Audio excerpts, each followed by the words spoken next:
अस्सलाम वालेकुम। आज हम 10 इयर्स बच्ची का अबाया कटिंग करने वाले हैं। सबसे पहले मैंने यहाँ पर लेंथ को लिया है और विड्थ को देखा है कि विड्थ कितनी है और लेंथ कितनी है। तो मैंने विड्थ का निशान लगा के और 2 इंच का मैं मार्क भी करने वाली हूँ, जो कि हमें फोल्डिंग में चाहिए। ये मेरा बैक पार्ट है अबाया का और मेरी जो लंबाई है उसके अकॉर्डिंग मैंने इसको मेजर किया है।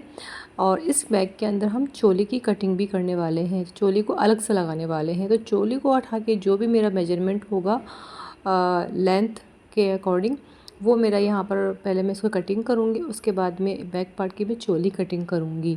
तो आप जैसे कि देख रहे हैं यहाँ पर इस अबाया की जो विड्थ है वो 42 है और मैंने चोली भी काटनी है। तो 42 में से मैंने 10 इंच को हटा दिया है, यानी चोली की जो लंबाई है, और मैंने 32 लिया है, यानी मैंने 1 इंच चोली में भी मैं एक्स्ट्रा लेने वाली हूँ। तो यहाँ पर मैंने 32 लिया है और इसके बाद ये 2 फोल्ड में है। और मेरी विड्थ थी जो मेरे अबाया की, यानी अकॉर्डिंग फॉर 10 इयर्स, उसके अकॉर्डिंग मैंने विड्थ ली है जो कि 16 इंच है। और आप देख सकते हैं कि ये पूरा जो अराउंड जो कपड़ा होता है उसके हिसाब से मैंने इसको लिया है, यानी अबाया का। और अब मैं इसकी कटिंग करने वाली हूँ कुछ इस तरह से। आप भी इस तरह से इसको इसी तरह से काटिए ताकि आपको कंफ्यूज ना हो इसकी विड्थ को नापने में। अब हम चोली काटने वाले हैं कुछ इस तरह से। इसकी सबसे पहले लेंथ देख लेनी है हमें, और हमें 1 इंच हमें एक्स्ट्रा लेना है क्योंकि जो बैक है वो ऊपर को उठता है इस तरह से। फिर हमें इसको मेजर कर लेना है कि शोल्डर आर्म होल कुछ इस तरह से कटिंग कर लेनी है। जिस तरह से वीडियो में बताया गया उस तरह से अगर आप इसकी कटिंग करेंगे अबाया की, चाहे आप किसी बड़े गर्ल्स का भी अगर कटिंग कर रहे हैं तो आपके लिए इसमें आसानी होगी सिलने में। कुछ इस तरह से कटिंग करके मैं इसको रेडी कर लूँगी पीछे के पार्ट को, और फिर इस तरह से मैं इसको नीचे वाले पार्ट में कुछ इस तरह से हमारा बैक पार्ट तैयार हो जाएगा। अब हम काटने वाले हैं फ्रंट पार्ट अबाया का। ये मेरी जो लंबाई है 42 लंबाई है और मेरे कैमरे के अंदर ये लंबाई नहीं आ पा रही है, तो आसानी के लिए मैंने इस तरह से बॉक्स की तरह तैयार कर लिया है फ्रंट पार्ट, उसकी लेंथ और विड्थ को, जो कि हमें पहले बनाया था। ये जो मैं मार्क कर रही हूँ ये है बटन स्ट्रिप। इसके ऊपर हमें बटन स्ट्रिप लगाने हैं। तो मैंने 1.5 से लेकर 1 इंच का एक्स्ट्रा कपड़ा छोड़ा है। उसके बाद में शोल्डर का मैं मार्क करने वाली हूँ। इसके बाद मैंने शोल्डर का मार्क किया है।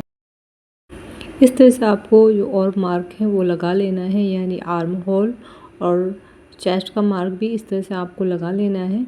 जो हमारा अब जो मेन डिज़ाइन है वो आपको ध्यान से देखना है कि किस तरह से ये डिज़ाइन बनने वाला है, जो कि बड़ा यूनिक है और बहुत ज़्यादा ट्रेंडिंग में है।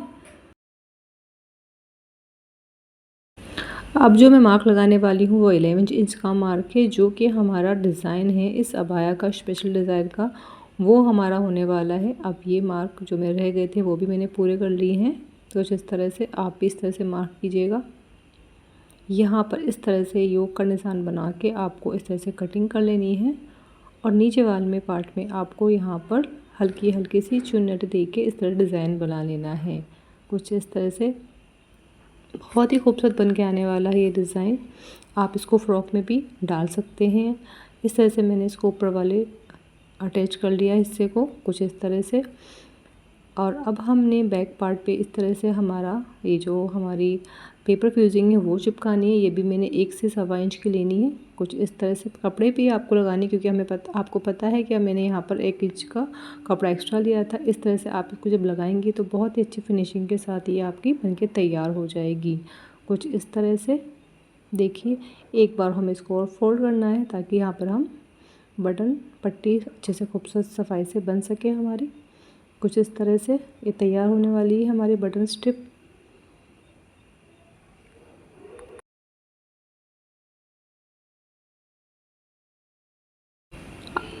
अब जो मार्क करने वाली हूँ मैं आगे का गले की कटिंग है जो फ्रंट की, वो कटिंग करने वाली हूँ। इस तरह से मैंने मार्क कर ली है अकॉर्डिंग फॉर गर्ल्स।